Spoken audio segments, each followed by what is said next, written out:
Okie dokie. What are we working on today? Cameras look okay. All right, so today we are going to batch out a bunch of bread and bun chaffles.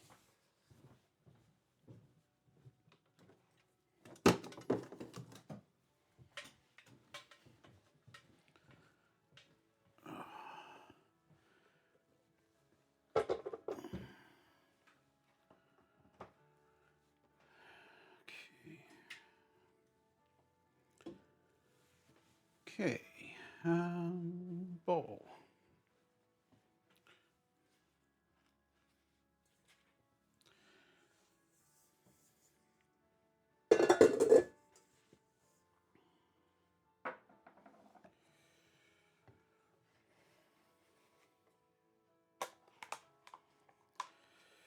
Well, good morning, y'all. Welcome to Grain-Free Me. If you haven't been here before, my name's Trevor. I'm the creator and owner of grainfreeme.com.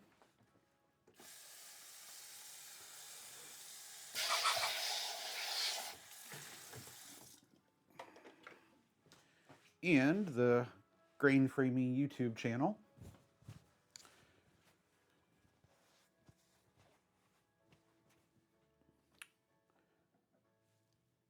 I started this up a few years ago after going through quite a few years of medical issues, let's say. A lot of stuff that I've had my entire life with, like digestive, bowel issues, reactive hypoglycemia, whole slew of stuff. But got around to the point that, finally figured out that I had this, that I had pretty all grain sensitive celiacs, along with this hereditary fructose intolerance, something called ME/CFS, which is very similar to long COVID, if not the same kind of condition. Got issues with my hips too, so I've really had to learn how to batch cook in ways that were healthy for me, especially with the grain-free stuff. I could have um, a lot of keto, gluten-free products aren't safe for me because of both the high carbs, but then just the oats or millet, sorghum, corn, rice, and so that's where we're at today. I'm new to this talking to the camera, so just kind of give me a little bit of a leeway here, but kind of a rough day today. You can hear it in my voice. I'm still on second day of a crash, and when I crash after putting too many steps in, using up too much energy, whether that be physical or mental energy, my body kind of shuts down, and you can, you know, major fatigue, brain fog, and then also kind of flu-like symptoms that can last 2, 3 days, up to a week. Some people with ME/CFS, they go over their steps and they're pretty much bedridden for a month, maybe more sometimes. So I'm trying to do what I have with as much energy that I can spare while I still have it to spare. It would be a good way of putting it, you know. But I can't push myself too much like I used to be able to. And at 50, going on 52 this year, so a little bit of just aging in general catching up with me. So we're doing bread and bun chaffles today. I've got my eggs, my chaffle mix, my cheese, a number 20 scoop, spatula, And I've got 2 chaffle makers out. Today I'm going to be adding a little bit of red wine vinegar to these. Give a little bit more, it'd be like putting mayonnaise or red wine vinegar on a sandwich. I just want to have it incorporated in these just a little bit, just enough that gives you a little more of that sandwich bread vibe. So we're gonna start off with the stand mixer here. You can do this with a regular hand whisk. You can do it with a hand blender, hand mixer. The only problem with the hand mixers are having a bowl that's the right size for the mixer. Otherwise, you end up spraying everything everywhere. So this is one of those, they're expensive, but when you're like me, that every step of energy counts, it's buy once, cry once, you know. So we just start off on 1 or 2 and get it started.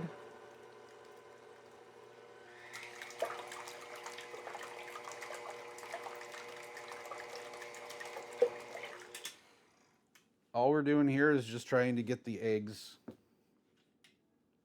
mixed up. Kind of see how that looks.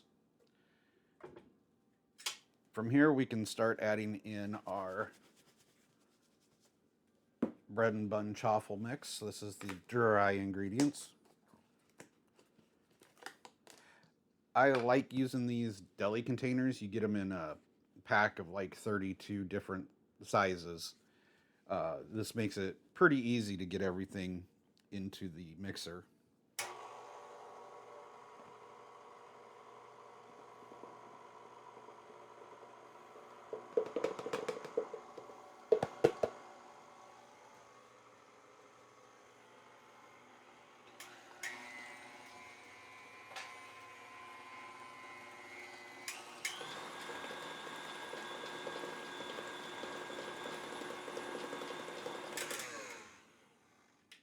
Okay. Want to take our scraper here and just get the last of the dry ingredients off the sides.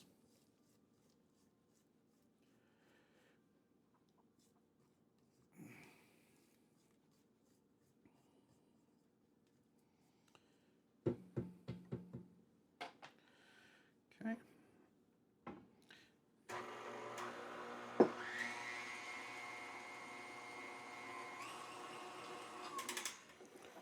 I'm gonna go ahead and add a tablespoon of red wine vinegar here.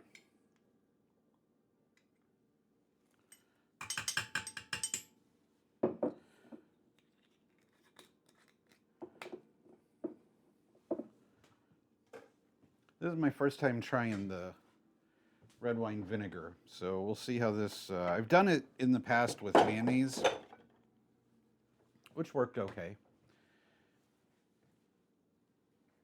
All right, now we get the fun part of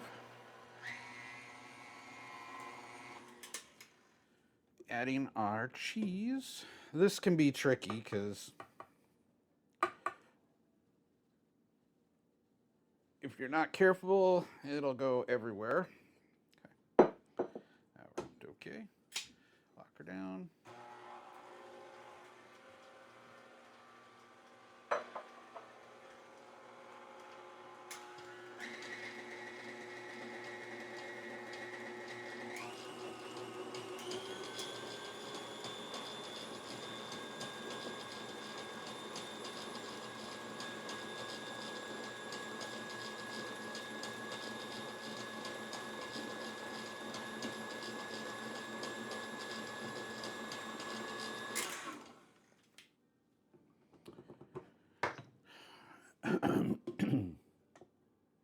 I know a lot of the recipes just call for blending those up really quick. I like to go a little bit longer to break up the mozzarella cheese shreds. I feel that it gives a better consistency.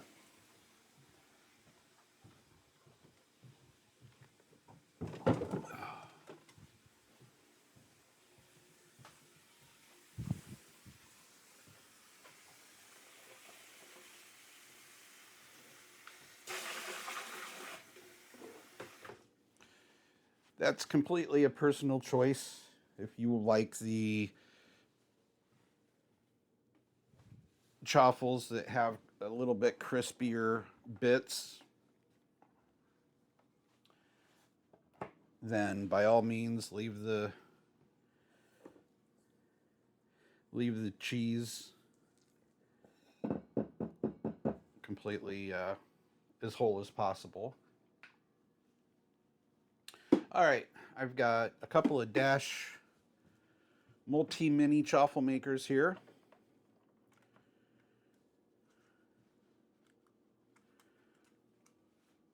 A couple of timers. We're going to set these guys for 4 minutes.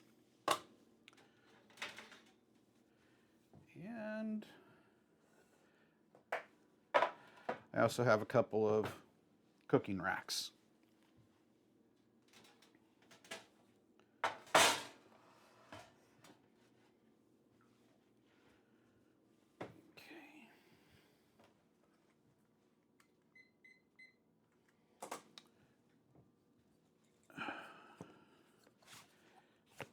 I also use a tiny little bit of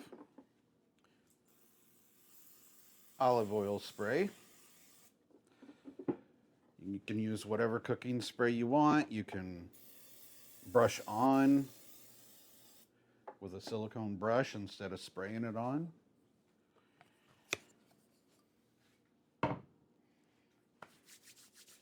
But this works pretty good for me. This is kind of my setup here. Get my stool out so I don't have to hurt my hips any more than they already are. And now we're just waiting for the lights to go green before we get started.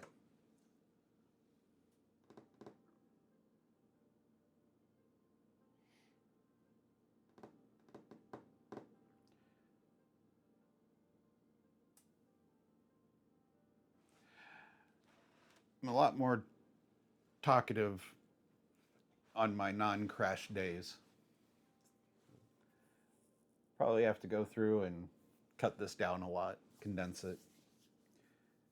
I've got other videos that I've done over the last year, but was never really happy with the camera or microphone quality. Had been doing voiceovers, and that goes a lot more, takes a lot more time to record, go back with a voiceover. Sure, it may sound a little bit better, but it just felt kind of unnatural, which is great, and I'll have both versions up.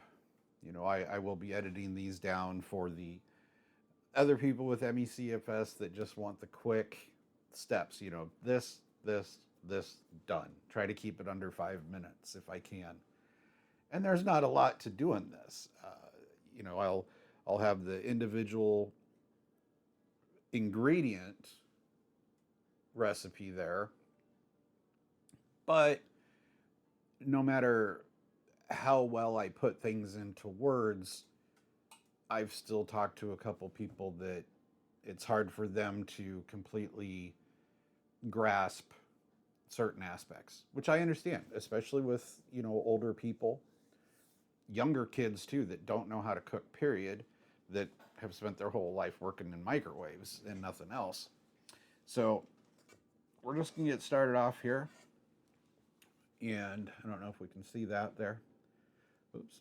This is a little bit runny, not a big deal. So try to get a pressed in. It's kind of hard to do from this stool here.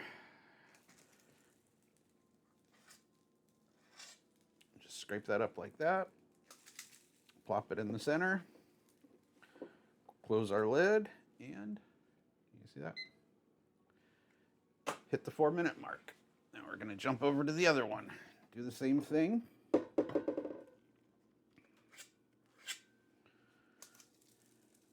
I highly recommend getting the multi-minis. And you may notice that I don't use the front two usually, because the baking powder does give the chaffles some rise.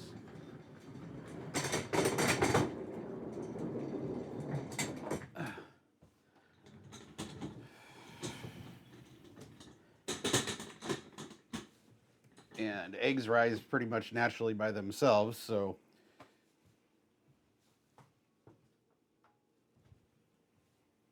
what happens is the front of the lid picks up and the front two never cook as good. So I've tried out a couple different chaffle makers. Sunwhisk is a kind of an off brand that makes just a 2, but the chaffles come out really, really flat. Almost like a pancake instead of a chaffle. And, you know, if everything works out right, these turn out really good. They hold up for deli sandwiches, breakfast sandwiches, and cheeseburgers even.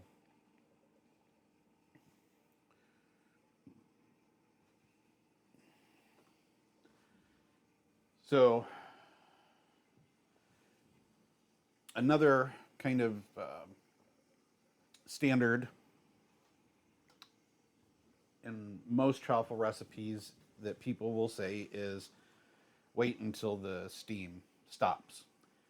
I always start with 4 minutes. Your eggs are going to vary. If you add anything else to the mix like mayonnaise, butter, melted butter,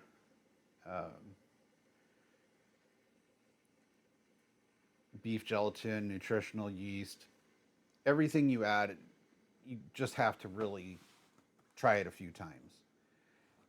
Every chaffle maker is different.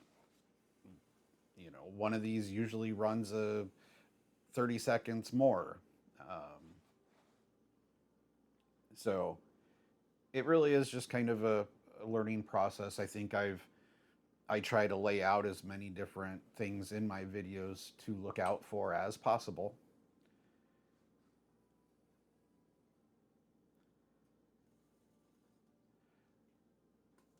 Now, if you're only doing one of these, you know, if you only have one, then you could kind of use this point to maybe lay out bacon or fry some sausage for sausage and bacon sandwiches. I was going to do that today, but just don't have the energy to multitask that much. So it'll end up being different videos if I have the energy today. Otherwise, it's a beautiful day in Nebraska this morning. I think we're possibly going to hit 54, 55 today. So that's, you know, for the 10th of February, 11th of February. That's awesome. It was a very long winter. Okay. So there we go. That's really, in my opinion, a perfect chaffle. And if you give yourself enough time between scoops, you can reload before you have to pull the other one out. If it's, you know, if the other one is a little bit slower, that works great too.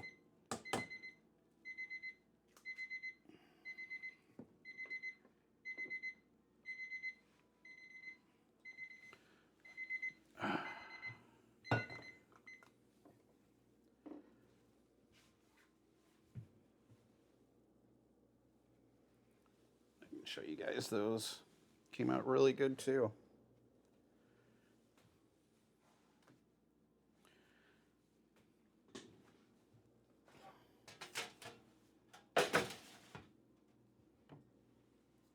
This is going to be kind of an interesting trial here because my original tweaked recipe that I had gotten used to using used 8 eggs and then 8 boxed white eggs.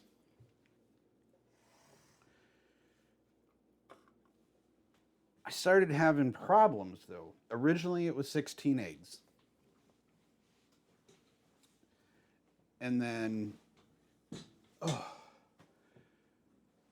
I started having problems that as soon as I would freeze them and vacuum seal them, as soon as I would pull them out to thaw them, they would start to deflate like a souffle would. I ended up realizing here the other day when I was retweaking the recipes that the eggs had gotten so much smaller. Generally, my original recipe was based on 55-gram eggs. Biggest one I had the other night was 45 grams. So the lack of the structure from the eggs was really, really, they were still edible. Honestly, they worked okay for cheeseburgers and deli sandwiches. Just, I don't know, something about a pancake instead of a chaffle bothers me. Anyway, so this batch I did a full 16 eggs on, no egg whites from the box, to see if how structure is going to be. I also did 2 batches, 1 apple cinnamon and 1 blueberry, that I used beef gelatin and nutritional yeast in. And that might just be the key. So those I did 8 eggs and 8 boxed egg whites. But with the beef gelatin, that should add a little bit more texture to keep them from deflating. We'll see. I'll have updates on that. I've got 12 or 15 videos to edit and post over the next few weeks. And we're sitting at 45 seconds here. We can check and see that's good, but we want to go a little bit longer than that. That helps the crispiness. If you put it back in a toaster after it's in the fridge overnight, or if you freeze these and vacuum seal them, which I do, it takes a lot of time to get something consistent. I mean, it's a lot of trial and failure.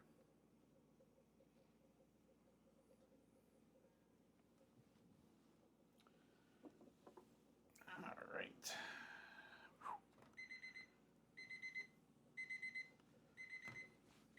Shush.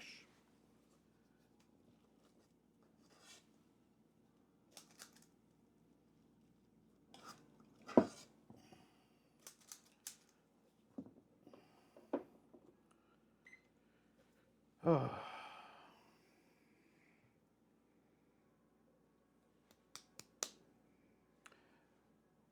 Okay, well,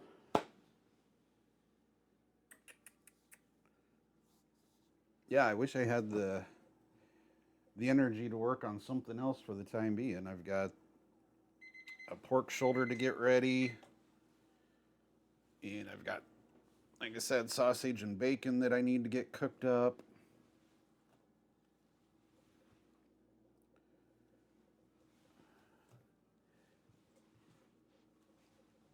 Oh.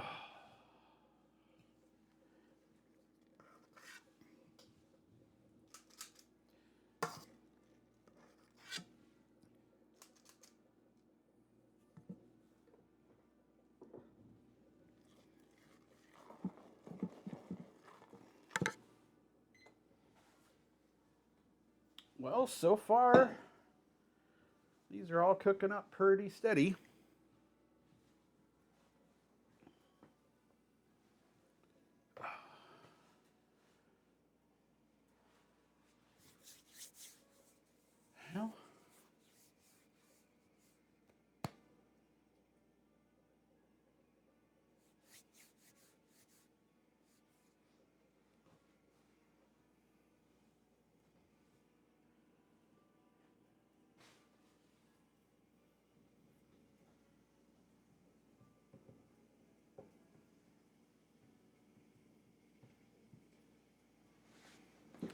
right, I'll be back in a minute. I'm going to see if it's warm enough to get the windows opened.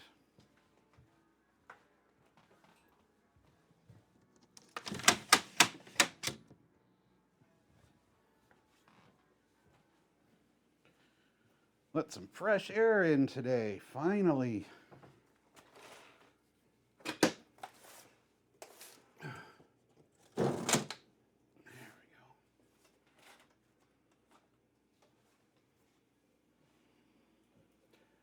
All right. Oh.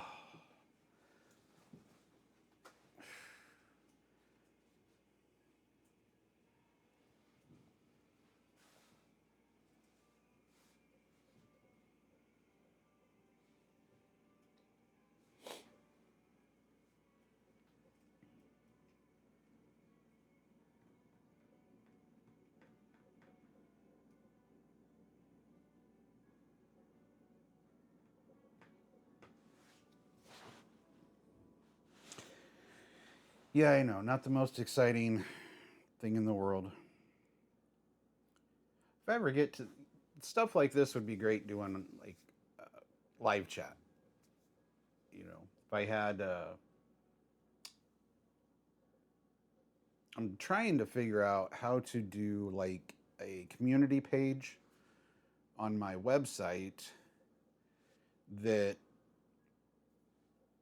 people could maybe list their email address, and that would give local people the opportunity to work together. A lot of the equipment is affordable, but when you're getting into like the big stand mixers, they're $250 on up. And you could probably use one of the lower priced, because we're not mixing anything really heavy like dough. So you could probably get by with one of the rotating bowls, you know, basically a hand blender with, or a hand mixer with a spinning bowl for chaffles. And if I can find one at a decent price to try, or find a company that'll send one out for me to try, I'll let you guys know. I mean, I'm kind of a penny pitcher, so, you know, but the big stand mixer for me is so important because I have to have that consistency for all of the test recipes. I can't risk, you know, doing the hand blender mixer per se that might give me different outcomes every single time I use it.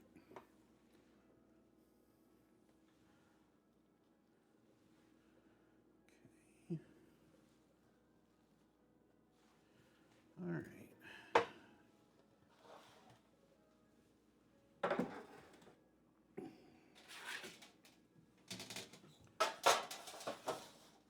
So little things like that I'm always having to think about before I even write the recipe or post the recipe.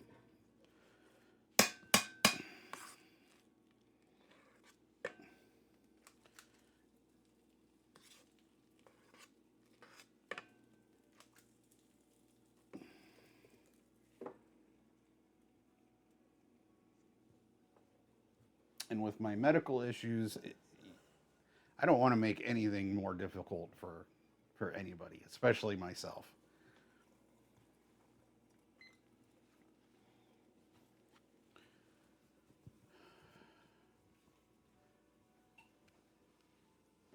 Also, you know, I'm just getting started with all of this. There's a lot of things I would love to see down the road. You know, the community links page where everybody could kind of, like a book club or quilting class, maybe twice a month. Everybody gets together and you know, pools all of their equipment, and then pools all their ingredients, etc. If someone has a dehydrator, they could do blueberries and apples or strawberries, peaches, whatever, for the group.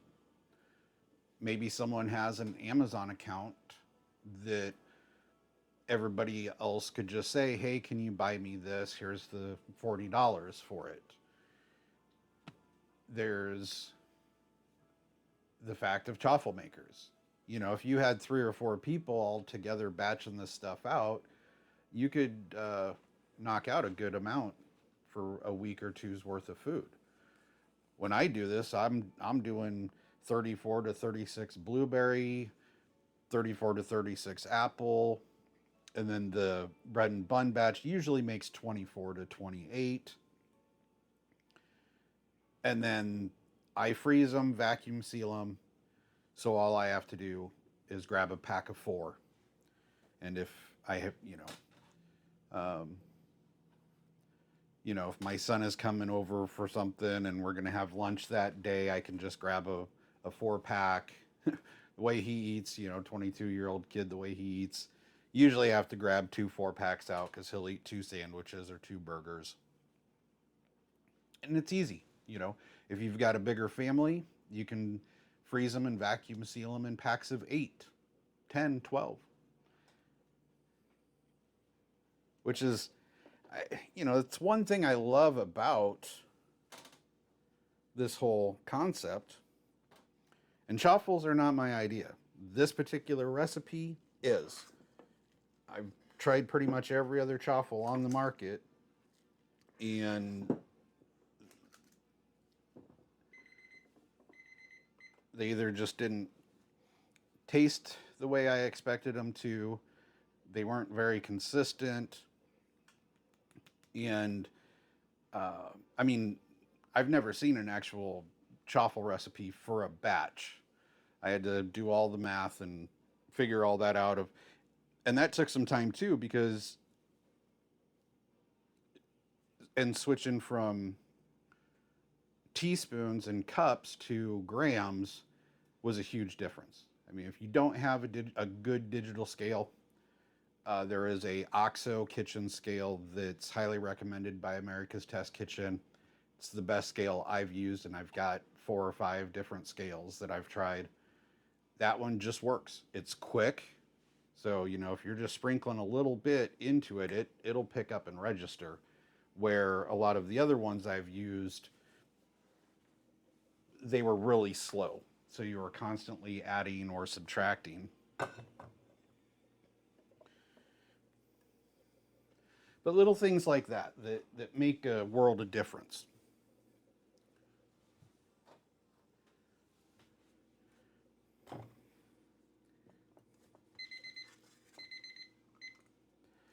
It also took a good amount of time for me to figure out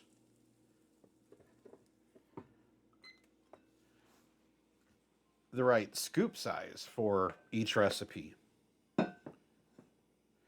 Most chaffle recipes will call for like a 1/4 cup, which almost always overflowed. So you had spillage of constantly. And, 1/3 of a cup wasn't enough. 1/4 of a cup was too much.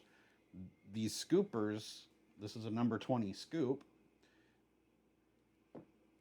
equals, I think, 3 tablespoons. But that would be, trying to measure out 3 tablespoons, it would take forever.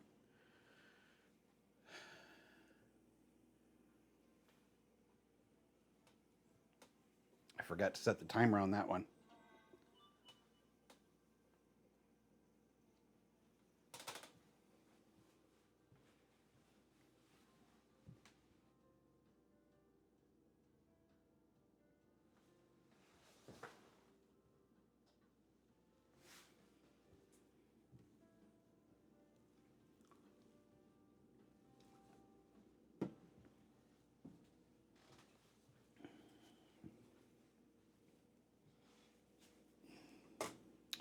So what do you all think? Would you?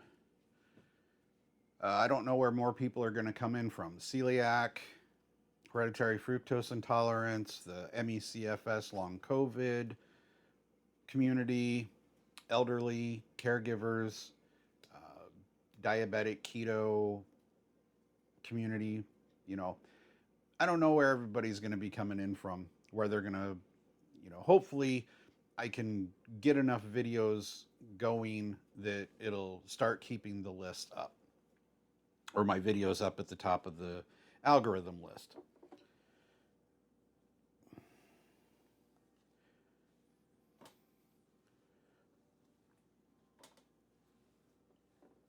So if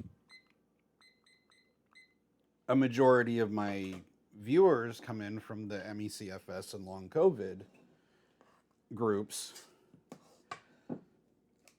I can understand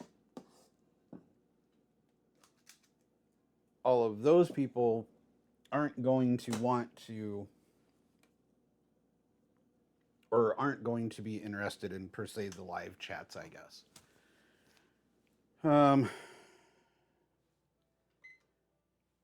But at the same time, I was thinking about the fact that, being disabled or being elderly,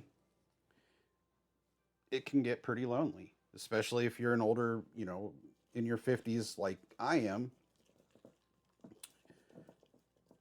Um, it's not like I can go out to restaurants. I don't really have any way besides this to really meet and get to know anybody.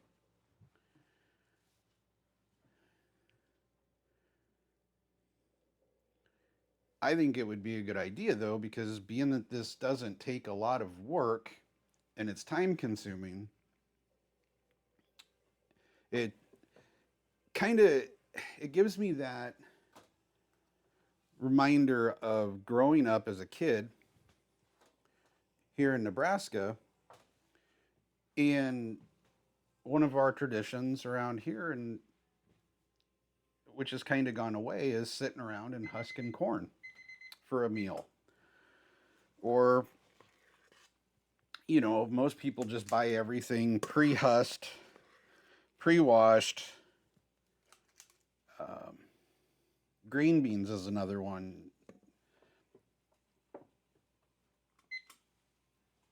Slicing and peeling and decoring apples for pies and for my not for pies, but for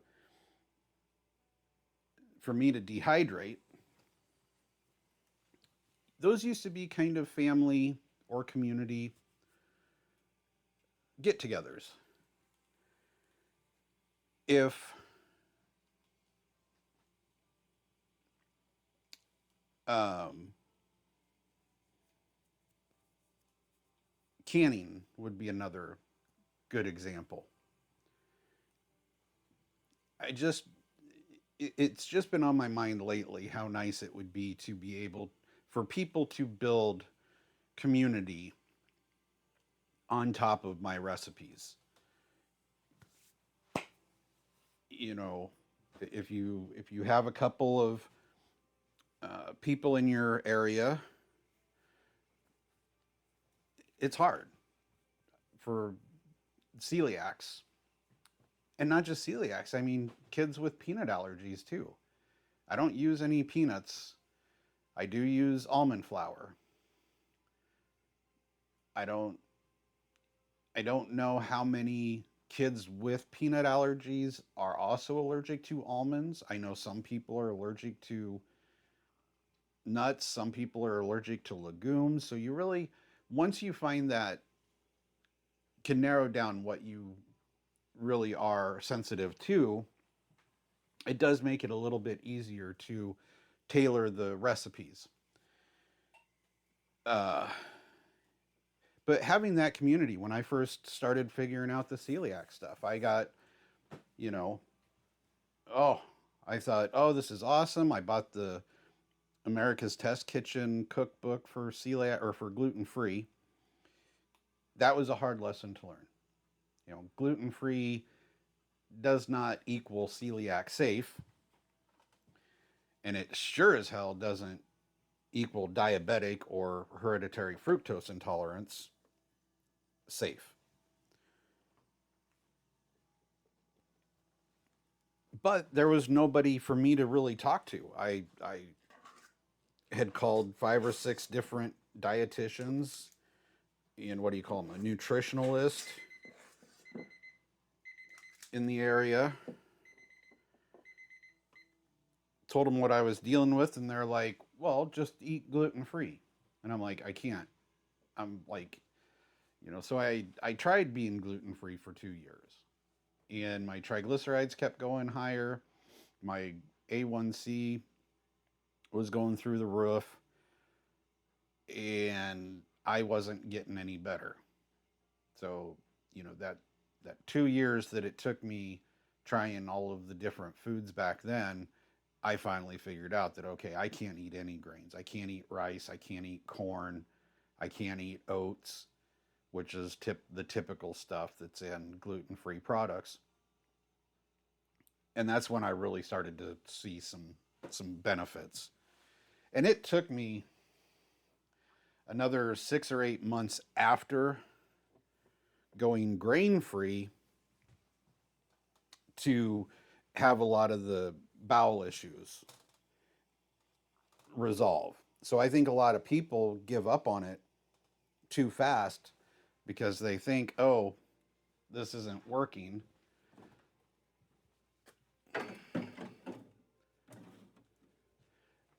But when you're my age,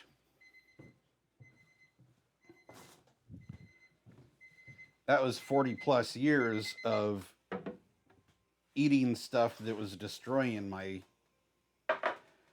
intestines. So it takes some time to heal. One of the other crazy aspects, too, is that prior to healing, this might be embarrassing for some, but I was on the toilet 5, 6, sometimes 10 times a day because it just everything triggered me and everything just ran right through me. I'm actually probably in the best shape of my life at this point, and I don't do anything about it. I don't lift weights. I can't walk. I can't jog. I can't hike. Can't swim. But thanks to the food being mostly high protein, no carbs, I built back a lot of the muscle that I lost when I got sick in 2019. And the point I was trying to get to was that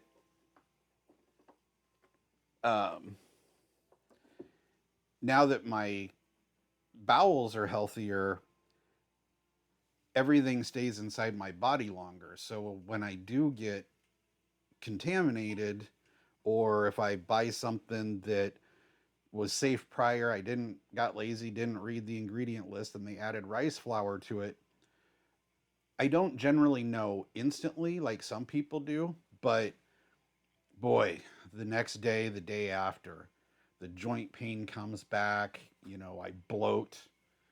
Um, I did one video, I can't remember what I was working on, but my whole neck was so swollen I looked like Jabba the Hutt. I get ear issues, um, all kinds of different things, sinus issues.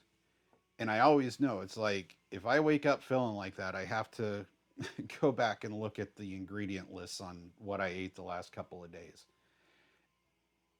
Other than that, I really haven't had a cold or flu or allergies since, you know, taking all this stuff out of my diet.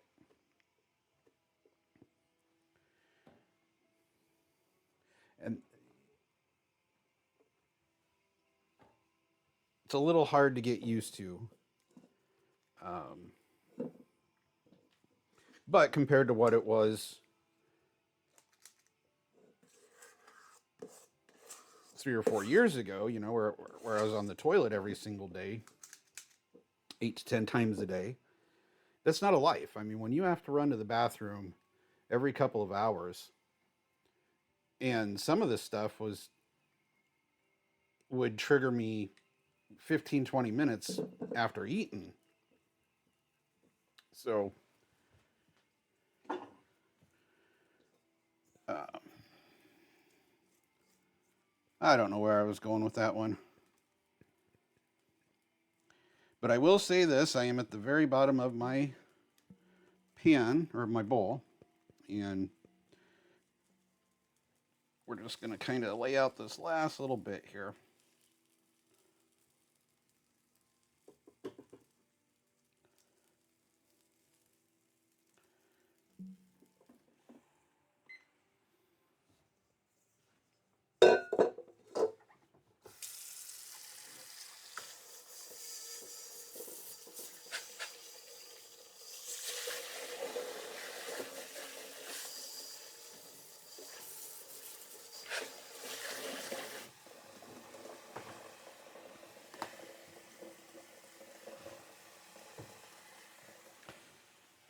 You do not want to let that set up.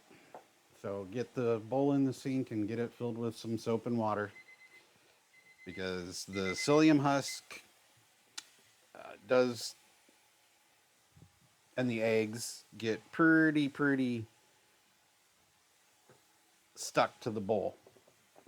All right. Well, that's almost done for this batch. That gave us, what, 24, 25, 26, 27, 28, 29, 30.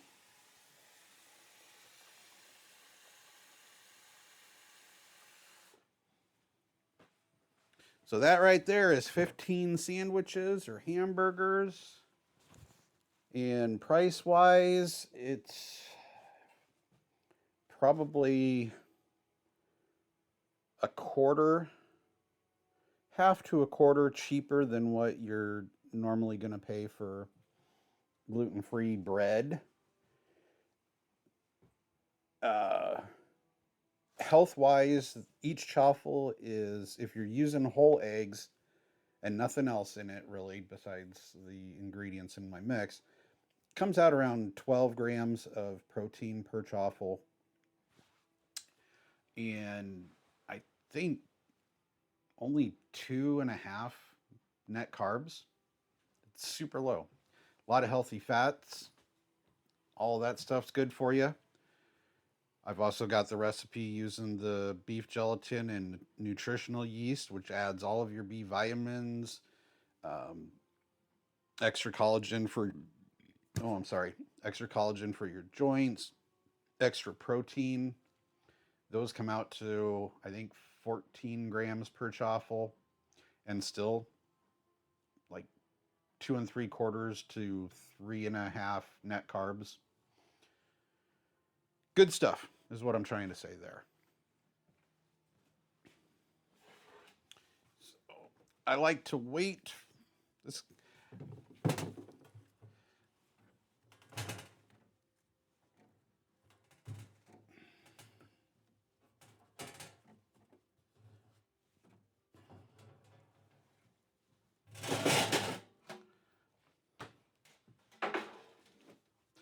yes, my freezer is empty. That's why I can fit 2 cookie pans in there and let the chaffles firm up before I put them in the vacuum sealer. Now, I'll have to do an episode on vacuum sealers because I do have a Nesco, which is just a small tabletop version. But I did break down and buy a big chamber vac. Thing weighs like 45 pounds, takes up a lot of space. But what I like about the chamber vac is I can set it for one amount of suction and it just does it repeatedly, compared to all the tabletop ones that you have to manually press the seal button. Otherwise, even if they're frozen, it'll still just flatten. the chaffles. So you always end up with one odd sized, but for the most part, we are done for this part of it. Use hot pads. We're going to let those cool down a little bit. Then they'll go into the freezer. And then they'll get vacuum sealed.